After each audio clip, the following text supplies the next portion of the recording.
Back in 2016, KRWG began covering the complex issue of New Mexico liquor laws. At the time, State Senator Bill Soules was working on a solution, a special license that would only permit the sale of New Mexico-produced liquor. It would be a limited liquor license, but would allow them to sell spirits, hard liquor, not just beer and wine, but not be able to sell any brand, just ones that were distilled in New Mexico. That would go into New Mexico branding, the New Mexico True campaign. It support New Mexico industries, and again, restaurants and bars and things of that sort that have a real New Mexico flavor to them. But Soules' bill did not pass back then, and it was also tabled in the 2019 legislative session. Advocates say the legislation would be a boon not only for restaurants, but also for New Mexico-based distilleries.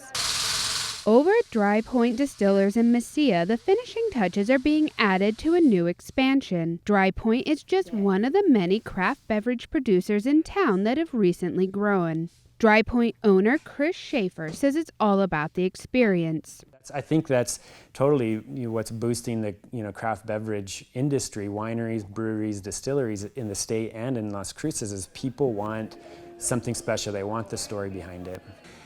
It's the changing times. Times people want local, they want handmade, they want to know their distiller or their brewer.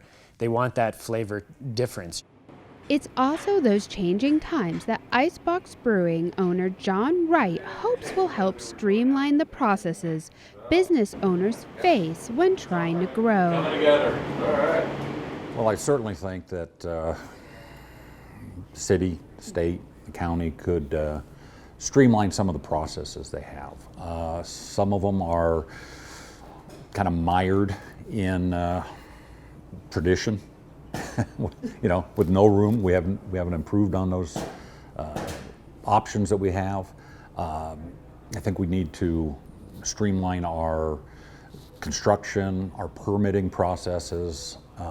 I know the city's trying. They have talked about doing that. Those obstacles haven't stopped Icebox Brewing from expanding. In fact, the ability to get a brewer's license played a key role in the beginning of the business. We did some home brewing 20 odd years ago, and part of it is the liquor license issues that we have in New Mexico.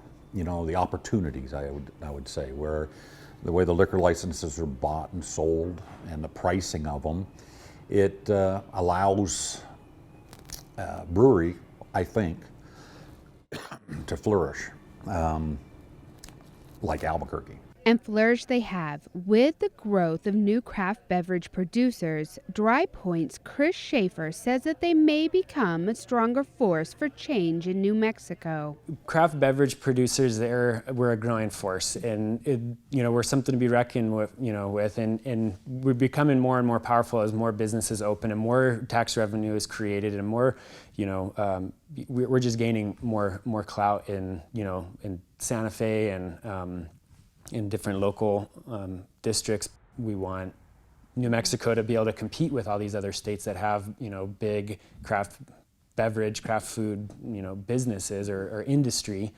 And so, we gotta compete. Carol White is the Chief Executive Officer of the New Mexico Restaurant Association. She says the association recognizes that more research needs to be done. She told KRWG, quote, "The NMRA is putting together a task force that will spend the next year looking at current and potential liquor laws in order to find solutions for the industry." State Senator Bill Soules has been pushing a solution for years, the special license that would only allow the sale of New Mexico-produced liquor. But owners of full liquor licenses have lobbied hard, fighting passage of the bill. A 2019 report by Research and Markets highlights the potential lost opportunity for New Mexico. It projected the craft spirits market would grow by a third between 2018 and 2023, with revenues reaching $20 billion.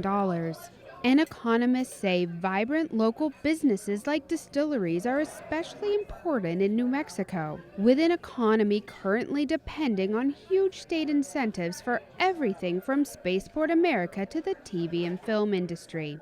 For KRWG Public Media, I'm Fiona St. Pierre.